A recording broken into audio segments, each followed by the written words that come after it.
All right, so we're just gonna wait. Hopefully Diana is joining on soon, but I wanna make sure being mindful and respectful of everybody's time. So we'll go ahead and get started. I wanna thank you all for coming and just being a part of the conversation, wanting to listen to each other. We have a great panelist, great women that are gonna talk about their work. And also, I know that this week has been very intense and overwhelming for folks, and we all process things differently. And so I know for me that this is a way of self-care to talk about these topics and be able to be in community with other folks. So whatever your way of processing is, I appreciate you all taking the time to come and join us. So I know that we've been silent a lot, but I wanted to also be intentional and have a moment of silence just for all the lives that we continue to lose just before we move forward. So we'll just have a quick moment of silence.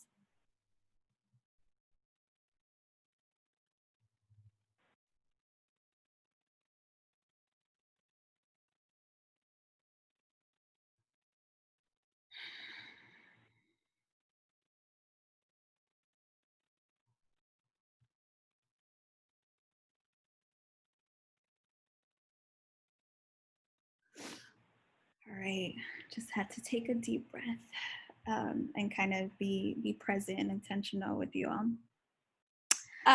Okay, so thank you all. We're gonna go ahead and get started. We're still waiting for one other panelist to join us, so I'll go ahead and start introducing the folks that we already have, and then we'll get started by asking them a couple questions and allowing them to talk a little bit more about their work. And at the end, everyone who's in the Zoom meeting right now, if you have any questions, put it in the chat. And then if we have time, we'll try to answer some of the questions. Okay, so first we have Arianne Edmonds.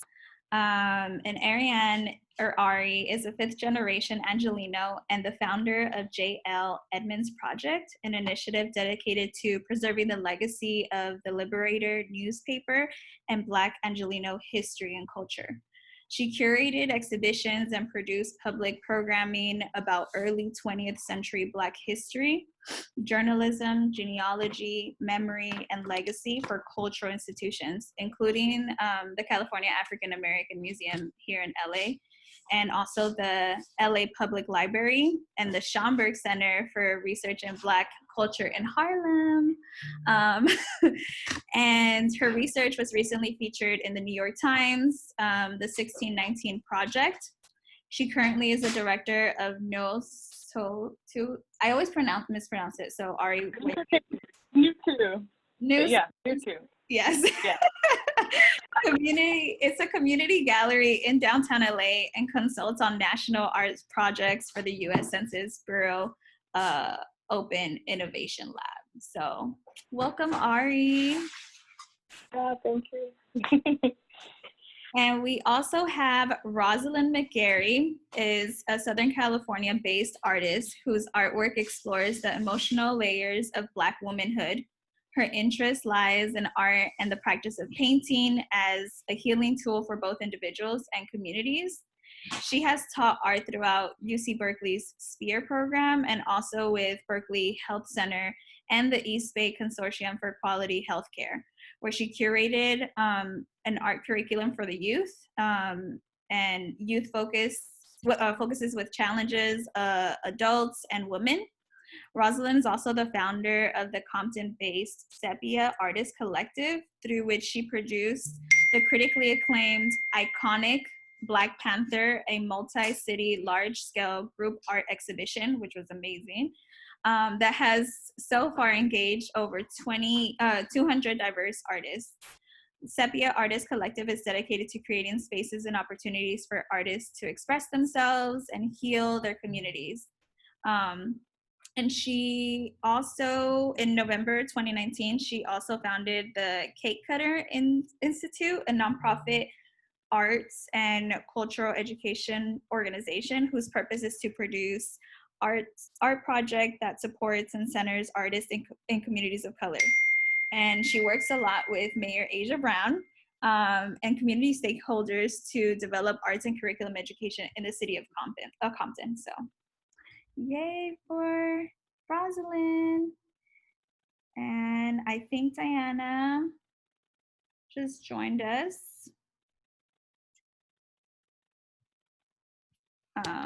I'll introduce Dianna, but I think she just joined us. So Dianna is a lover of arts and feels that her personal calling is filmmaking and photography. She also is a graduating senior of Centennial High School, so she just graduated. And she's gonna plan on attending Cal State Long Beach and major in theory and practice of cinema in the fall. Which is awesome. And she participated in Centennial's film club and was able to showcase this film that she created of her mom in various spaces, including Las Fotos, which is amazing. So welcome, Dianna. Hi. Hey, Dianna. Okay. Great. Okay, so I'm excited we're all here. So today's panel is titled Cultural Mapping in Compton, a panel discussion on cross-generational archiving of Black and Brown stories in the 21st century. So the reason why I wanted to kind of talk about this is because historically, Black and Brown communities, haven't had the opportunities to curate our own stories and narratives. We don't usually get the full story in our history books, and when we do learn, something about our ancestors' history, it's usually from a deficit standpoint. So different folks throughout history have tried to control and change this narrative by highlighting the importance of storytelling, representation, and archiving histories. So photographs, art, music, books, that's just some of the ways that folks have continued to archive and maintain stories and, allowed the community to learn more about themselves and their history. And today I want to talk a little bit more about how we can continue to do this, especially with today's climate and 2020 just being such a impactful year that's definitely going to go down in the history books. How can we be at the forefront of making sure that we're controlling the narratives and the stories? Over the past couple of weeks, we've been flooded with images. Okay, a little bit. Of, innocent Black folks being killed. And unfortunately, it's something that we've seen for decades. And we've heard the story over and over again. And we've reached a tipping point. Folks are starting to, hopefully pay attention.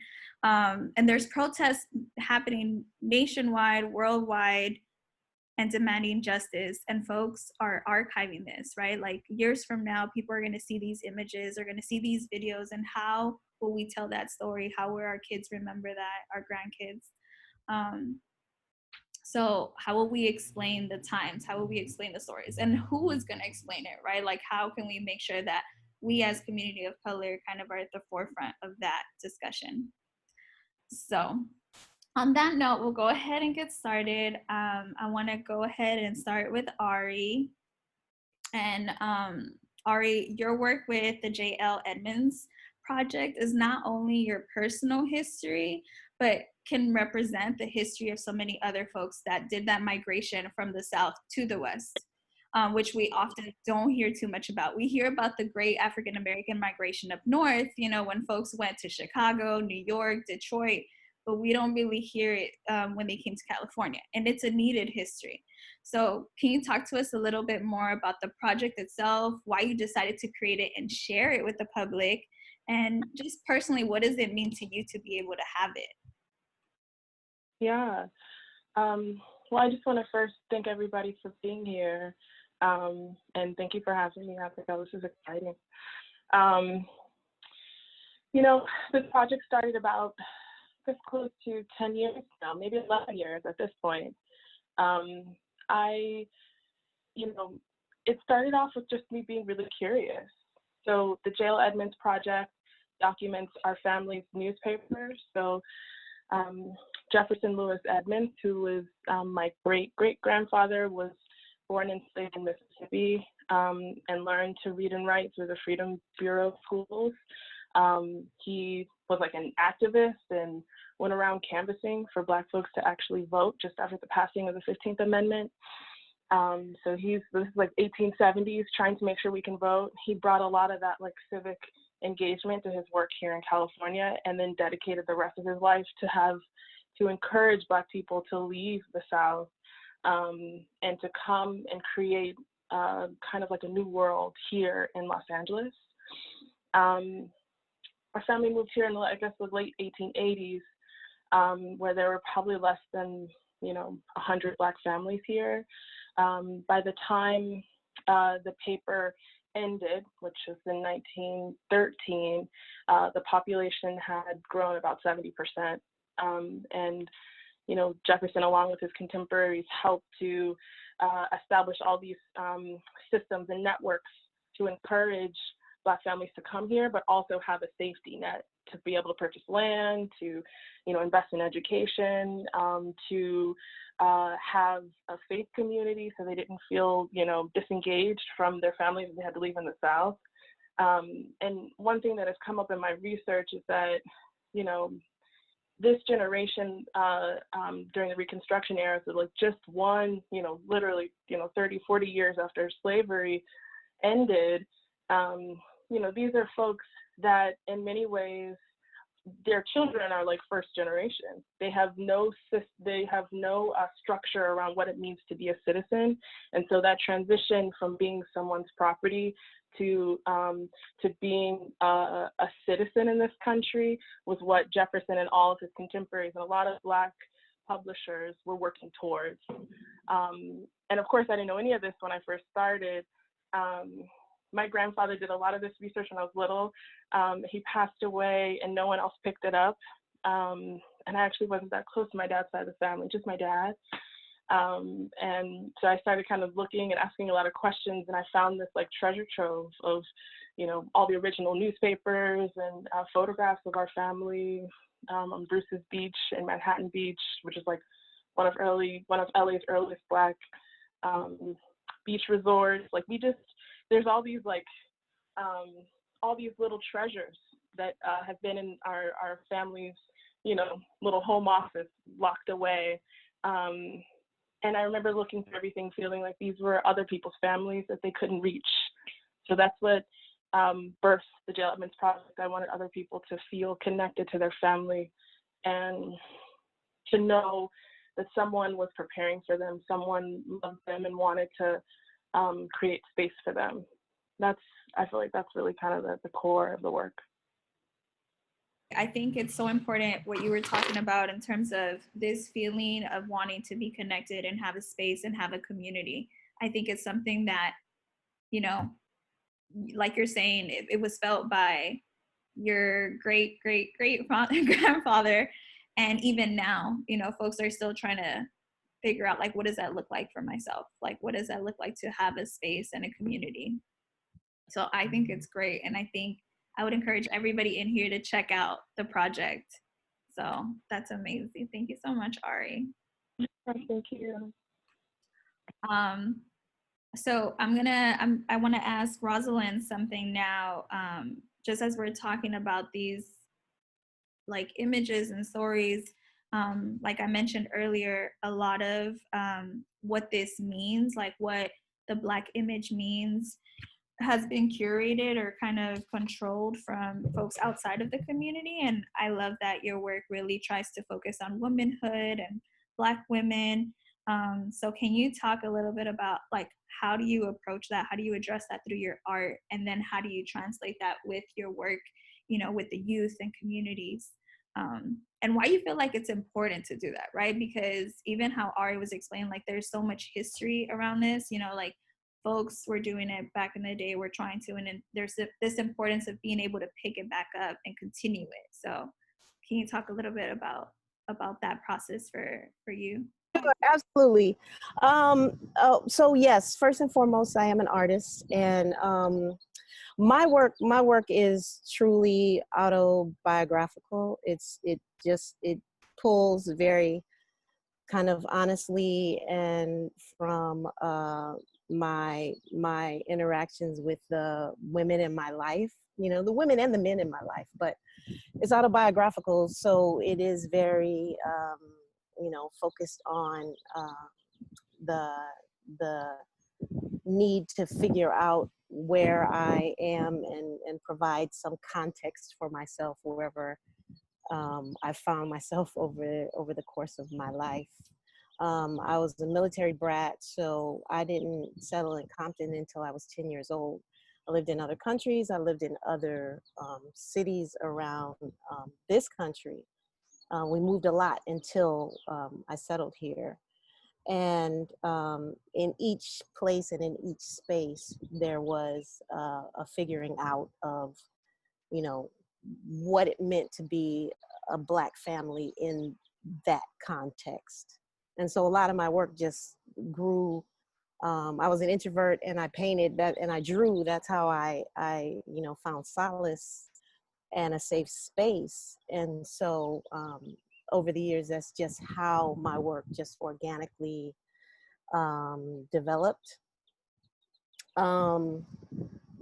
Now the work that I do as far as with Sepia, and working as a collective of artists, I based it in Compton specifically because I knew that I wanted to come back and do work in Compton. At the time that I founded Sepia, it was 2016, and I was just about to launch the first iconic Black Panther exhibition.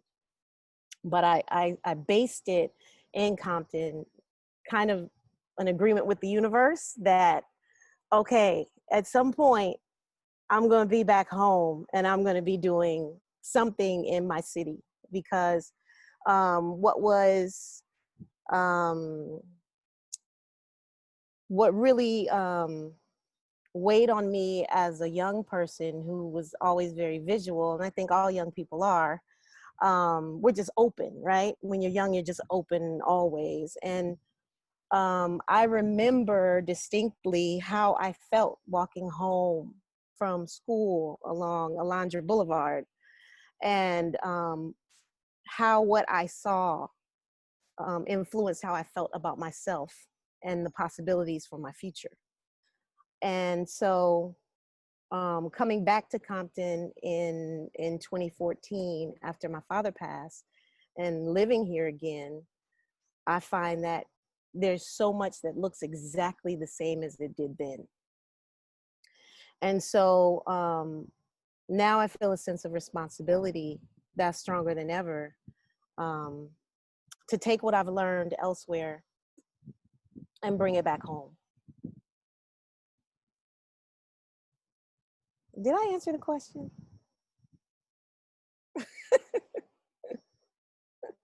Wait, I can't hear you. I can't hear you. Sorry.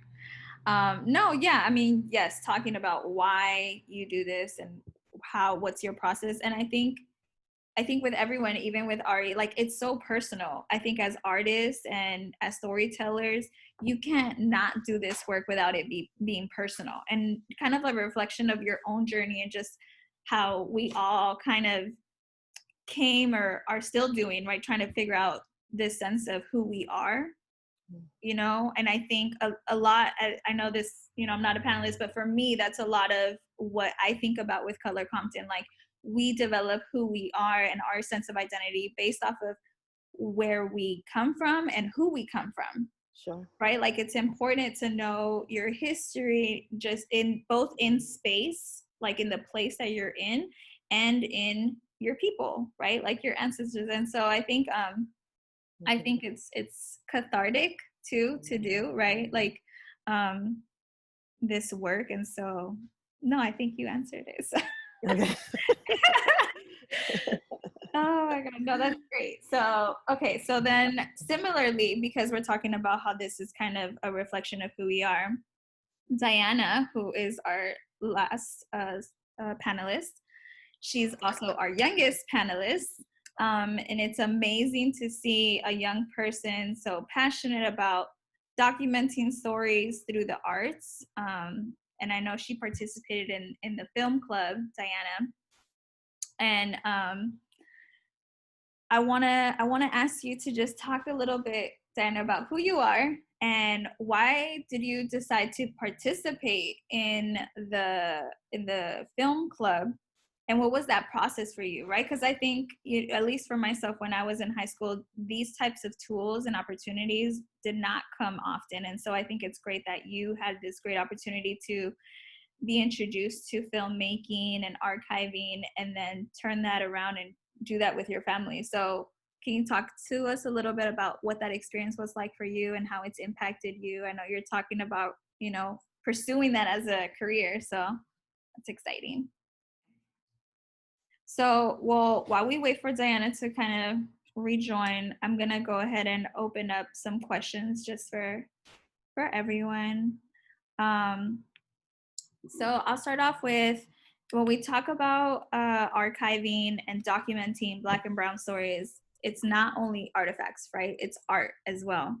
And all of you, are making art, are artists, and it merges together. So can any of you, both of you, speak on the importance or the role that you see art playing in this process of preserving stories? Yes, I think it's manyfold. Art's value lies in witnessing what's happening in the world. It's autobiographical in either intentionally or in ways not so intentional, but it's always autobiographical for the artist. What the artist expresses, indicates where their heart and mind is. And often, because of that, it helps other people get in touch with their humanity. It reminds us of our humanity and our connectedness. And for that reason, and it teaches. And for those reasons, it can galvanize, movements, but it definitely keeps company with every major movement. There's art right there. Yep. No, but I 100% agree with you. I think in every social movement, there's always been art, right? So I think it's a way of communication. It's a way of building community. It's a language, I think. Right. Yeah, I was just going to add that art always documents the times that we're living in. So I think the practice of, like, whatever your creative practice is, it's typically speaking to, it's really just here to kind of to reflect back to us our own humanity. So we've seen in art, creative art movements throughout time, that the art always tells us, like, it kind of is like the temperature for what's happening. So yeah, and there was this tweet that I read not too long ago, that, like, in the darkest times, we always turn to art. So even though arts programs are cut first and folks don't know how to really, or our society doesn't always invest in art the way it should, when we were all stuck inside and shelter in place, is that what it's called? Shelter in home? You guys know what I'm talking about. Quarantine. We turn to Netflix, we turn to movies, we turn to books, like the way that our soul leans towards art to get us out and to navigate us is so innate. And my hope is that our larger understanding of the power of art changes. Hopefully that will change with this new shift that's happening in our world right now. I 100% agree. I think Dianna joined us back on a phone. Dianna? Yeah. Okay. So, let's just go back real quick, because I want to make sure that you are able to talk about your experience. You heard all the question, right? You heard everything, but But yeah, so just talk to us a little bit about your experience and why you joined the film club, and what has this whole process been like for you? Okay. So I don't think there was really a reason why I joined the film club. I think it kind of just happened because I was intrigued by it. I really, really liked it. I thought it was like a great outlet, and like I just thought that it was like something like nice to like learn about. But then like I took a really long time to actually join and go to the meetings. And then when I actually did, it was like it was everything that like I was wishing for, and something like it just spoke to me, and it told me like it felt like it was meant for me, because it wasn't like, besides like the creativity to it, it was just like finding an outlet to use your voice was always so difficult for me. Um like I've been social, like I'm like vocal about the way I feel, but I feel like the arts really helped me like express myself better, be more confident, and just um the journey throughout the film club, it was like, so like at instant, like at the first, like when it first happened, I was like already in love with it. And then just like as I grew into it, I learned a lot of things, and it was like a beautiful process, because before we even got our hands on like cameras, they like taught us so much about the importance like of representation, and like to try to be intentional with your work, but as well, like, you know, it's like your freedom to be creative. And I feel like the film club for me, it was just like I kind of, like I just said, it was like my way of finding my voice, and like I don't know what I would do without the film club.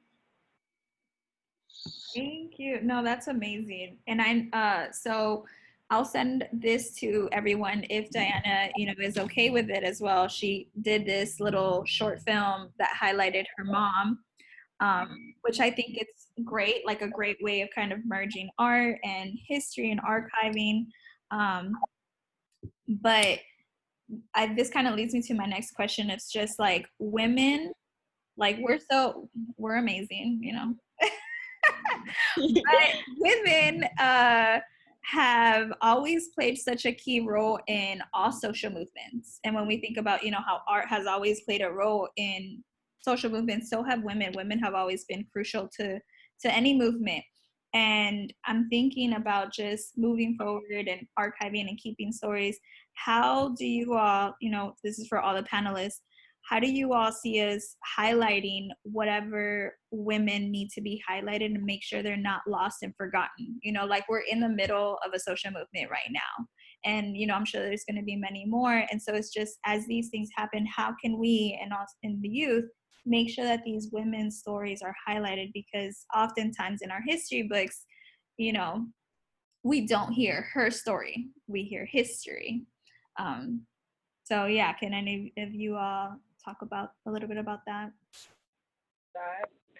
I think that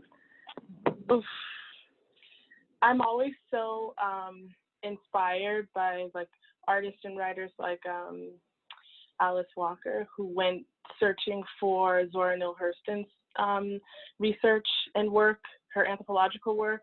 And I feel like there's something really innate about Black women that do preservation work. Before we start anything, we go back to find out what has already been done. We go look for the recipes. And I know that to be true about even my research. All the things that I've been able to piece together didn't just come from family members. I had to go looking in archives, that were put together by Miriam Matthews, whose collection is now at UCLA, the Mamie Clayton collection. Also, a lot of my research came from Delilah Beasley, who's this like amazing journalist who wrote, it's really like an encyclopedia of like any Black Angelino, like over the course of like 70 years.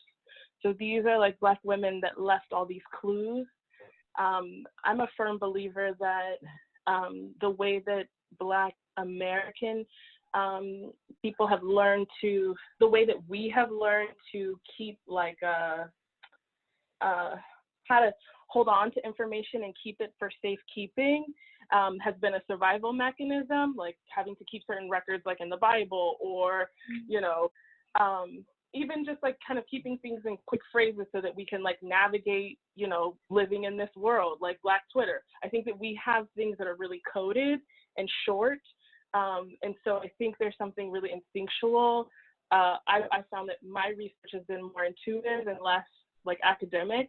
And I've been looking for all the places I think that we've kept like our little secrets. And I think that I find that a lot of my work is somewhere in between, where I'm kind of finding those treasures and those nuggets while also making sure that it becomes public.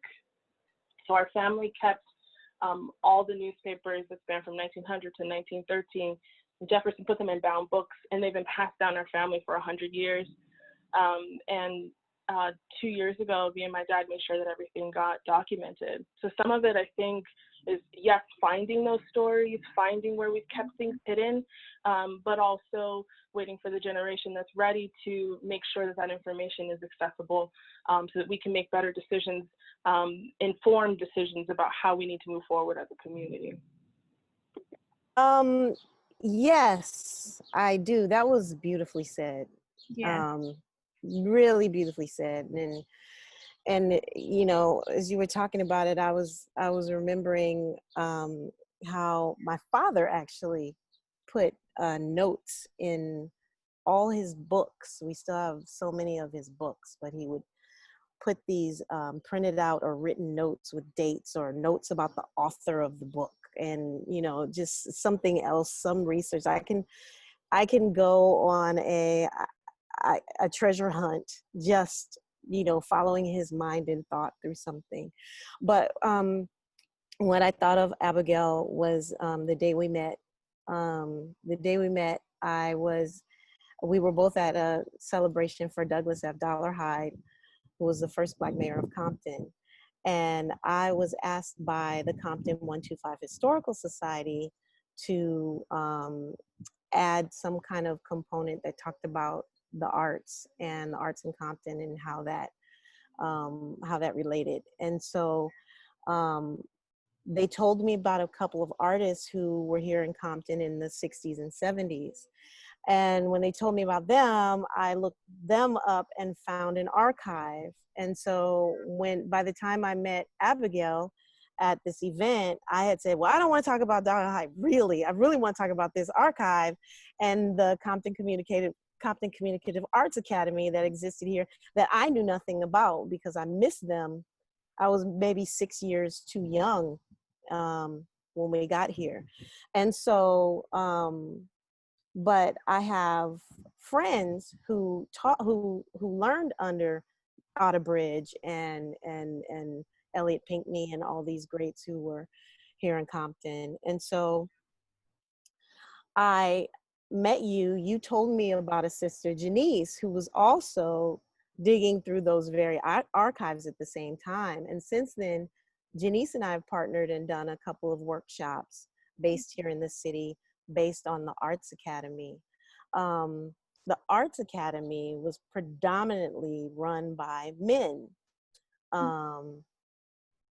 Amazing academy, amazing history, wonderful footsteps to follow in for so many reasons when we talk about city advocating and that Black mayor, Dollarhide, advocating for the arts and for the citizens of Compton. But what's amazing to me now is that it was you, a woman who I met from Compton, who had just started Color Compton at the time. It was Janice, another woman who I met, who was digging through the archives at the same time. You know, there's a lot of women, of course, involved in every movement. You know, I learned through producing these exhibits with the Black Panther Party that the majority of women, over half of the people in the Panther Party, were women. We just hear more about the men. Mm-hmm.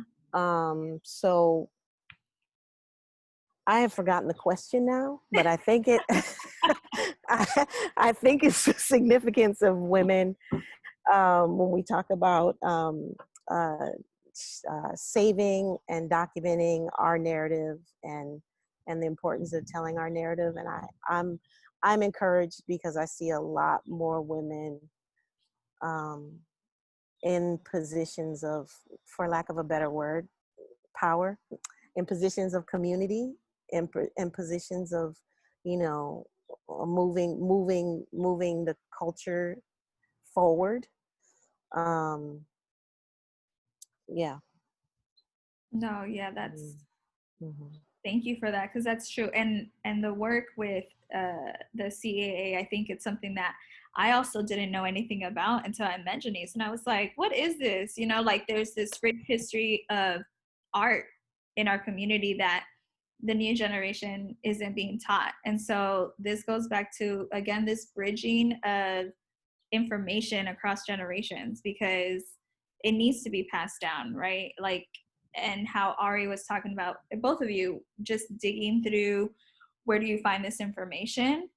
Mm-hmm. I think about now, how does technology and social media impact that? You know, because folks document things a little bit differently now. Like years from now, are they going to look at our Instagram to figure out, you know what I mean?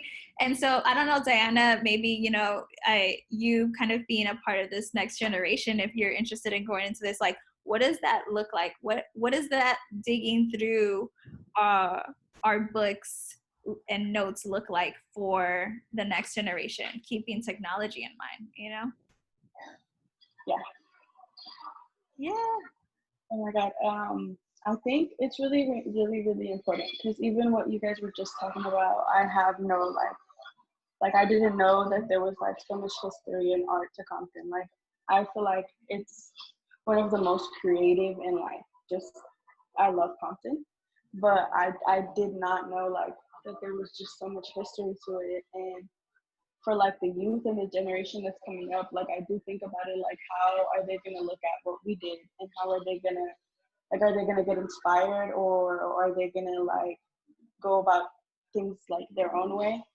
And I hope that they like pay attention, because I feel like a lot of people now, they do document their artwork through Instagram. They'll have like their own personal accounts where they just post their work.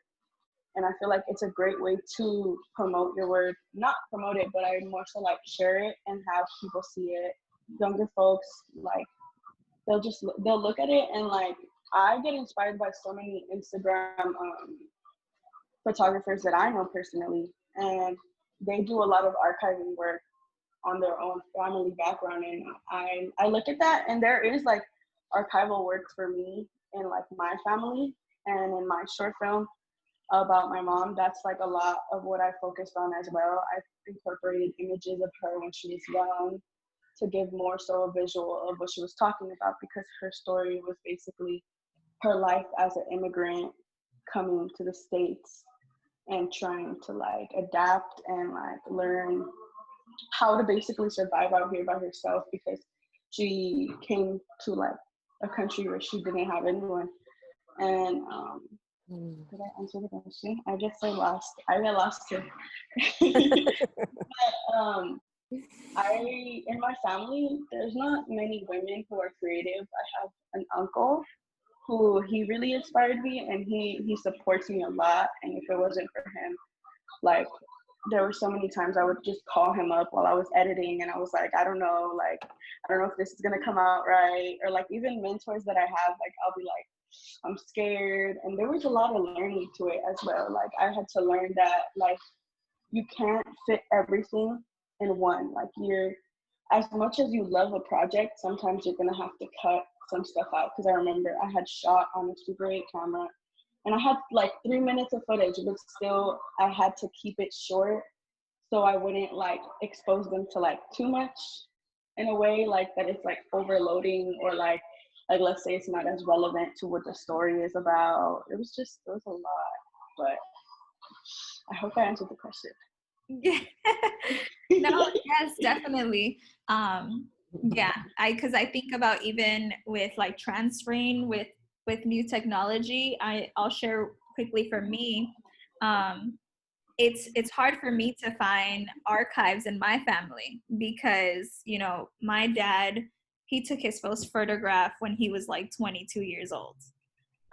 When he came out here, that was the first thing, and there was no documentation. Like, it was 5 people where he lived, you know, so it's hard to find the history of what was happening in that little town. um, but I know when I was growing up, I always saw my grandma with, I don't know if you all remember, I don't know, Diana, this is way before your time, but that big like camera that still had to be connected, like a video camera that still had to be connected to like an outlet to work, unless you had like the humongous batteries. Um, and in every event, she was like videotaping what was going on, and she would say it like, you know, today is March 5th and we are at Abigail's party. And that was her way of documenting. And I remember hearing that growing up, and then I saw my mom do the same thing. And I think for me, that's what kind of drew me into these visual way of archiving, right? Like taking photographs. I started off doing photography. Because I felt personally there was very little of that in my family, and I was like, there's so much going on now, just the migration here, and then growing up here, I wanted to start documenting that. And so I know that's the way that kind of transferred, that generational thing of like my grandma with the big camera, and then I started doing photography. So yeah, no, Diane, I think you're right. Like thinking about how the next generation is going to look at what we're doing and then make it their own. So I want to just ask one last open-ended question, and then if anyone in the audience has a question, just put it in the chat. But I just wanted to ask, just close out with everyone, just why do you think this work is important, and why do you do it? I know. That's a loaded question, man. Again, I think that I guess my belief in why this work has been important has evolved over the years. If I'm talking about my own work and my own painting, I never thought it was important. It was almost like a compulsion, and it was my own kind of personal solace. And it wasn't until I became an adult and realized there was nothing else that I wanted to do. And then, you know, because I used to hide my work. I used to literally hide it under the bed. So I think that I have learned about my work just from people who have responded to it in different ways and have told me that it is important to them. And I feel very grateful for that feedback and actual guidance from, you know, people who say, I see myself in this, and I feel that you understand these things. And most of the time, whatever those things are, I'm just working them out in my own head, and I'm usually working with a question and I don't understand it. So, you know, it's a way to kind of find the connections and the humanity between people. With the community work and with the art production and the curation, I think it's very important. And I think that I would not have called myself an activist until I started doing that work.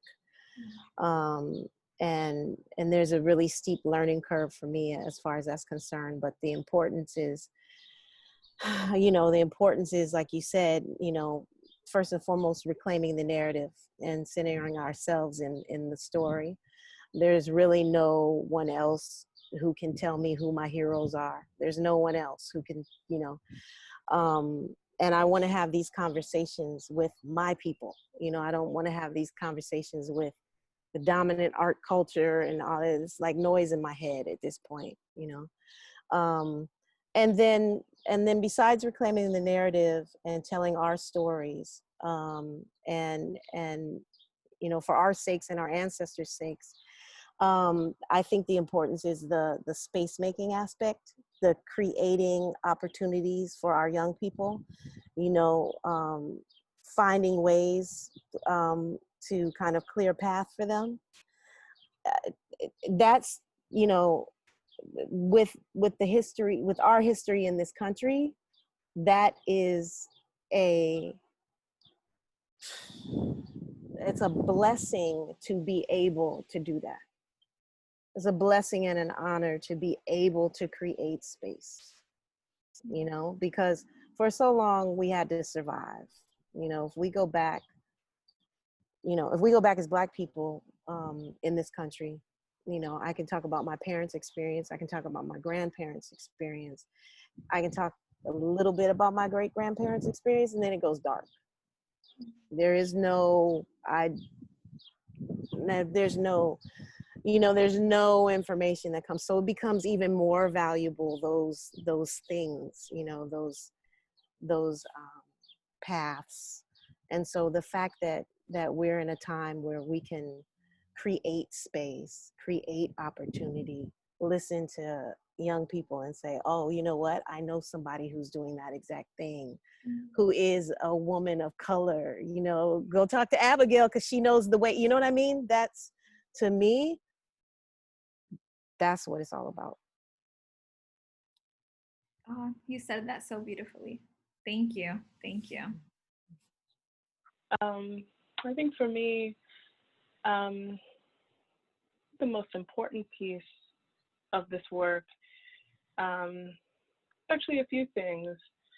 I am interested in kind of redefining the way that we understand, or the way that we the way that we see archives. Mm-hmm. I think that the dominant culture has told us that archives are like important documents that live in a special collection somewhere in an institution, locked up, that only researchers get to review and then, you know, digest and then, you know, write books for us to then understand. And so I'm interested in kind of disrupting the way that we understand archives. I'm interested in us defining archives as the information that lives at your grandma's house. And the photos that you have or the pictures that you took at the mall. I shared this with Abigail when we first talked, like the pictures that you took, you know, back to back with the eyebrows. Okay. Like I'm so inspired by like Guadalupe, what's her last name? Rosales, I think. And all the like all the archival work she has online, or like Black Archive. Like I think that there's some, how do we get to say, like, I want us to be like, this is important, this is an archive, this is our stories, this is our lives. We don't need an institution to tell us that it's important or that it's worth remembering.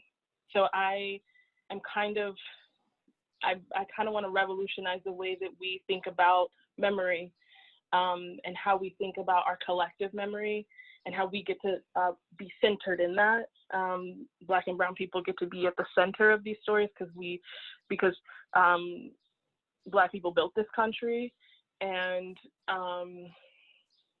we see time and time again that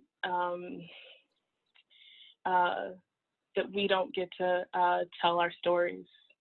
So yeah, I want to shake up the way that we see, like the way that we collect, essentially.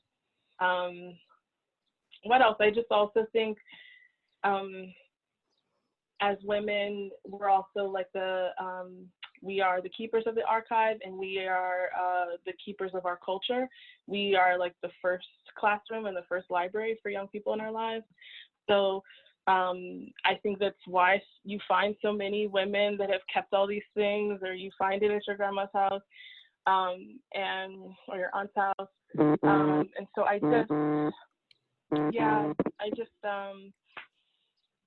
just want us to remember that we're precious. And I think that by us doing that, making sure that we take care of the things that reflect who we are. No, that's real. And I think it's very much even aligned with what Rosalind said of just like how our communities have been told of what is an archive and what is art, right? Like what gets to be in a museum, what gets to have an exhibition, what gets to be stored in a collection. And then it trickles down to them, the youth thinking, well, what I'm doing can't possibly be that. And that shouldn't be the case. So, Dianna, do you want to close this out? And your thoughts? So for me, I feel like the reason that I do this is it's always going to be for like, I didn't have much like male support in my life as I was growing up, but I was blessed with like really, really like strong women. So like, you know, I feel like I'm all right. And my grandma was here recently. She got her visa and permission to come to America for the first time ever. And my mom got to reunite with her mom after, since she left Mexico, she wasn't able to go back. So it was 20 years since she's seen her mom. And I got to learn so much. And like, I was blessed with so much, just like being in the same space as her, like watching her and my mom's sisters and my grandma just reminisce on like what their childhood was like. They just talk about it as it was like innocent.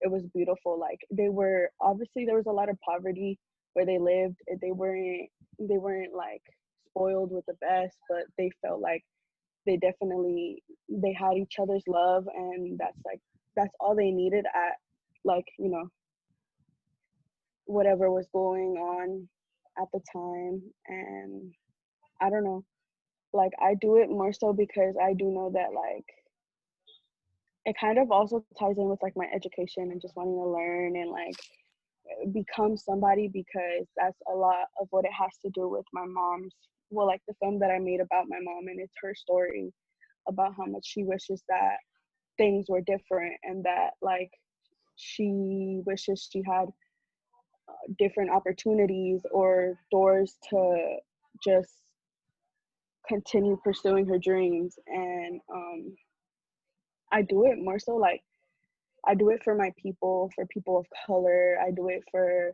there was so much that I learned through the film club where you don't see a lot of us on the screens. You don't see a lot of us on films. You don't see a lot, like, in general. And I felt like it has to tie in again with like my voice and just expressing the way I feel and just feeling heard, I guess.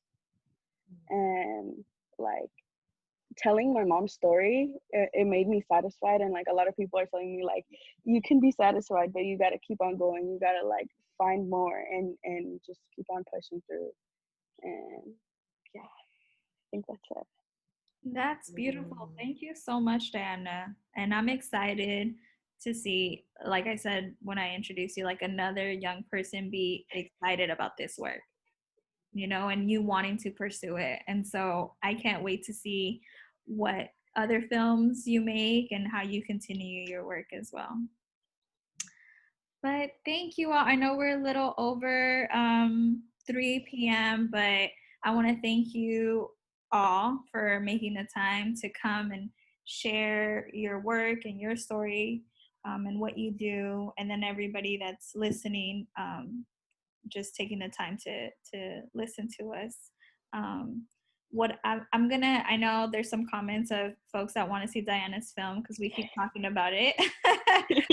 So I'll make sure to send that out to everybody that participated and the panelists as well. And I'll also include links to the JL Edmonds Project and Sepia as well, just so that, you know, we all have resources. Like, you know, we're talking about the importance of this, and part of that importance is also being able to share that knowledge and, you know, just continue to repost it with one another. So, like, and then also, like I said at the beginning, we're gonna start to we're hoping to do something similar like this, another panel like every 3 weeks. And so Walter will be joining us in a future panel. I know he wasn't able to join us today, but definitely stay tuned. And I'm excited to continue the conversation and seeing what other events we host at Color Compton, because this is needed conversations, a needed space, like you all said so beautifully, way more nice than I could have said it. So thank you all. Thank you for having us. This was wonderful. I want to keep in touch with everybody. I'm moved and intrigued, and over here thinking about projects we can do. Yes. Yes. So let's keep in touch, you guys. Definitely. All right, everyone, please take care of yourselves. And yes.